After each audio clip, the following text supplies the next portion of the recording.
sambil saya turun dekat bahagian kawasan ni dekat Mongkok sebenarnya, dekat Taiwan, antara yang tertinggi lah, ada kabel car sebagainya. Saya nak share lah saya punya, boleh kata ialah update terbaru kot. Pengalaman saya boleh kata ialah dah 20 tahun ni, masa ke masa juga ialah satu lagi segi kematangan trading tu, kematangan berfikir, kematangan tindakan. So apa yang saya nak bagi tahu lah, satu saya nampak industri financial market ni makin berkembang. Baik daripada industri saya masuk macam contract for difference, dan juga industri saya masuk macam exchange traded fund adalah bentuk financial market ni, memang dia makin membesar. Satu dari segi teknologi, okey, akses kepada teknologi, handphone dan sebagainya. Yang kedua mulai guna AI lah kan, kita satu teknologi lah. Yang kedua lah satu dari knowledge. Jadi sekarang ni knowledge pun banyak sebenarnya dan workable pun, tinggal masalah dia macam mana nak himpunkan knowledge tu kepada systematic punya action plan supaya dapat result. Itu yang kedua. Yang ketiga ialah more pada, ini saya suka sebut lah, angle saya sendiri, saya suka perkataan predictable outcome. Maksudnya kalau kita buat SOP tu, buat sistem tu, result dia kita akan dapat. So contohnya result dia ialah dalam kes ni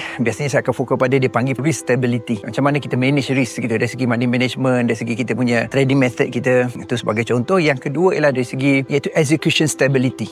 Ni biasanya trader lah, dari segi trader sendiri macam mana dia execute supaya dia boleh, saya panggil tu one good trade, maksudnya sanity orang untuk trading tu. Yang ketiga ialah iaitu dia panggil statistical age, maksudnya ialah kita punya proven trading method tu dah guna berapa lama secara statistiknya. Jadi kalau tiga ni kawal, insyaAllah lah high chances untuk kita bukan saja survive tapi thrive dalam financial market ni sangat tinggi. Dan itu yang kedua. Yang ketiga tiga je, okey, ni last. Yang ketiga, ini sampai sekarang sampai sudah lah duk isu lah haram kan, scam. Dua benda ni lah saya nampak, which is benda tu betul, benda tu concern dia betul. Cuma kadang-kadang dia macam peliknya, just saya punya personal point of view, peliknya kat sini, bila nak belajar trading memang pulun gila-gila halal haram, which is betul, tak salah. Tapi bila kita tengok comparison, tapi bila yang jenis masuk $500, RM500 tapi untung RM8,000 tu, itu boleh pula. Sedangkan benda tu, satulah unsur-unsur gara tu tinggi, uncertainty tinggi. Sedangkan kalau kita guna macam money management, broker yang betul, itu adalah certainty dah kurang. Jadi macam mana benda tu boleh timbul? Itu sebagai contoh. Kalau sebagai contoh lain, contohnya sibuk marah orang yang makan zero sugar, kalau dari segi diet kan, zero gula, bahaya, artificial, cancer. Tapi yang jenis makan minyak, telan berbakul-bakul nasi telan apa tu, roti canai tu, itu macam mana kira pula? Itu sebagai contoh. Dia analogi dia komparatif lah, maksudnya you boleh compare antara dua analogi dia. So maksudnya dari segi kematangan kita sendiri sebagai trader ataupun orang baru pun, saya tak sure kat mana dia macam concern tu betul, tapi tindakan ke arah concern solving tu ataupun hala tuju tu yang saya agak tertanya sikit lah. Jadi ini angle dia. So macam mana next step?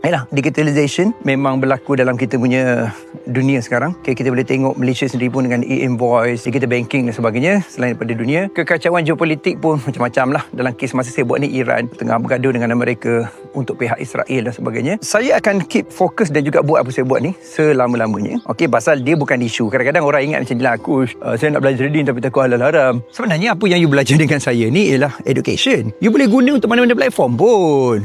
Tak adalah macam wajib kena masuk kontrak ke, wajib kena masuk ETF ke. Cari yang syariah compliant lah.